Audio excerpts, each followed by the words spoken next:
Hello everyone, in this tutorial we are going to go through a couple of, in our opinion, essential lighting tips for lighting interiors.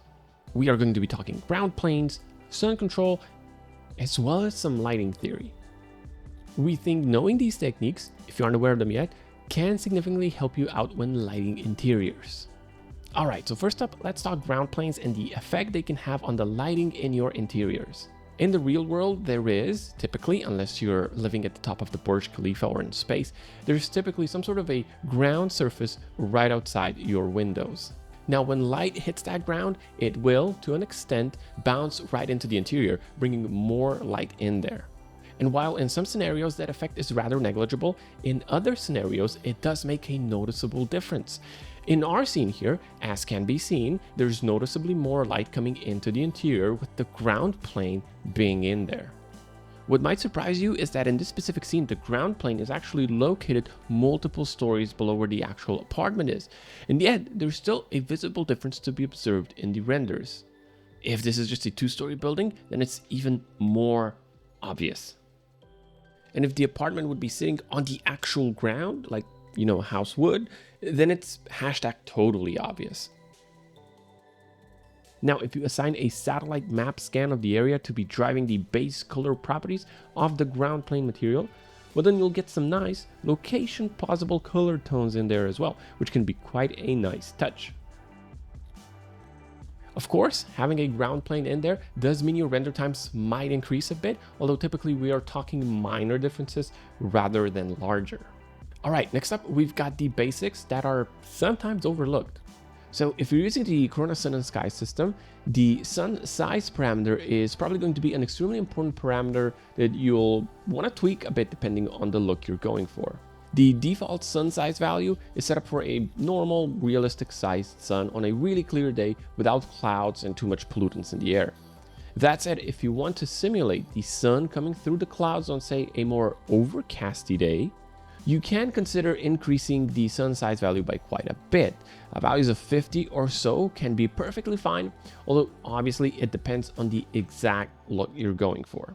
What we are doing in this case is we are making the sun unrealistically large, but that then simulates kind of what happens if a cloud is in front of the sun, where if you think about it, the cloud then becomes an actual light source. And because the cloud is closer to Earth, well then from our perspective and a scene perspective, that is now a bigger point in the sky, aka a bigger Corona sun. So now if you go ahead and also tweak the sun's intensity a little bit, so in this case we're just going to lower it, you're also taking into the account that a cloud partially absorbs some of the sunlight, and thus you can get a really nice overcasty scenario going. Now at this point, another realistic thing will happen because the sun is effectively blocked a bit by the clouds and is generally speaking less intense. You'll start seeing more of those bluer tones from the sky in your scene, which is realistic behavior, and much the same happens in the real world as well. If you, however, don't quite like that behavior for artistic reasons, you can work around it. Throw your Corona Sky into the material editor and connect it to a color correction node. In there, you can then play with the saturation and hue values as you please. Although it kind of goes without saying, you are now straying away from realistic behavior of the sky. The difference can, however, be rather meaningful, and this technique can be quite useful if you're going for a more specific, deliberate look. In this case, we've set the saturation to 0, and you can clearly see the lighting is a lot more desaturated now. It's a lot more white-ish. Now, it kind of goes without saying, but this same technique can be applied to HDRIs as well, where you can basically color correct them so that you get different colors coming from them. This way you can, again, for example, get a more clean / less colored environmental lighting going. Speaking of HDRIs, if you've got a color correction map on them, you can also try playing with their gamma values, which can drastically change how the HDRI works. Lower gamma values can make the sunlight stronger compared to the sky, kind of like how it would look like if you increased its intensity. Higher gamma values, on the other hand, can do the opposite. They can basically make the sun dimmer compared to the sky, which gives you more of a different look. So with this admittedly simple technique, you can actually control how those non-procedural HDRI images light up your scenes, which is pretty cool. And as a friendly reminder for all of you that like to experiment with different environmental lighting setups, You can use a simple Corona select map setup to easily switch between all the different setups you've got on the table. And this just makes switching between the different setups a bit easier. Although, yeah, if you've got procedural Corona Sun and Sky setups there, you'll also want to manually disable or enable the relevant Corona Sun itself. No way around that currently, unless you're big on scripting. Okay, now let's talk theory for a bit. Typically, we can split interior lighting into roughly 3 different light types. We are not going to go into specific naming conventions here, as that can really vary depending on whether you're talking to a VFX artist or interior designer, an interior photographer, etc., etc. Broadly speaking, first is typically your natural environmental lighting, your main light source essentially. Then you've got some sort of practical lighting coming from the actual lights in your scene, so the chandelier and this fella right here. You know, actual light coming from interior lighting. And these are typically set up in a realistic fashion according to their specs. Sometimes, depending on the actual context, these are also called artificial lights, as you know, they're human-made. Last but not least, we've got what I like to call fake lights. Lights that you use to highlight something, but they aren't really there in the real world.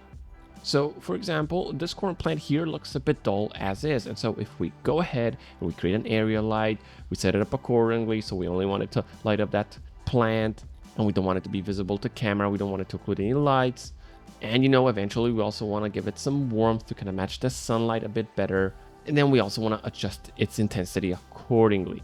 Well, then you can create some nice visual interest there real quickly. Now the corner plant looks like it is being just nicely touched by the sunlight that is coming through the windows, and it just looks more visually interesting this way. Additionally, with the concept of fake lights, you can also help yourself bring more light into your scenes. So if you go and place big area lights right outside the windows and make sure they aren't visible at all, so basically they just cast light out of thin air, then you can bring in more of that fill light into your interiors, which can be useful in a lot of situations to control the shadows, the contrast, and the general airiness vibes. It just kind of helps you fill the room with more light, essentially. This is something that real estate photographers do as well, by the way, although you can imagine we kind of have it easy. They need to lounge some pretty heavy gear around, whereas we are just clicking around, sitting in our chairs, right? Now, of course, with this great power and ability also comes great responsibility. I am pretty sure none of us wants to see marketing imagery that suggests something that doesn't really happen in the real world. And so use this technique sparingly and only where it doesn't veer into deceiving marketing territory, right? We're all creating the world we are living in. All right, now this lighting setup we have here looks pretty cool and interesting. But if we wanted to spice things up a little bit and in a different way, we could try playing with the shadows a bit. So if we add a tree outside the window, and you know, if this is a commercial project, then you probably want to make sure that that tree is really there in the real world and that the sun position in the render matches what would happen in real life, in the real world. But if you add a tree there, or what works just as well, even a simple plane with a cutout tree texture in the opacity slot of the material, that is often enough as well.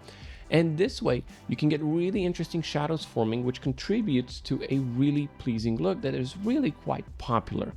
It isn't hard to set up, but it does require experimenting by moving the sun or the tree around a bit and playing with the lighting intensities, sun sizes, etc., etc. If you do go the cutout way though, do make sure you tick the clip toggle inside the Corona Physical Materials opacity slot.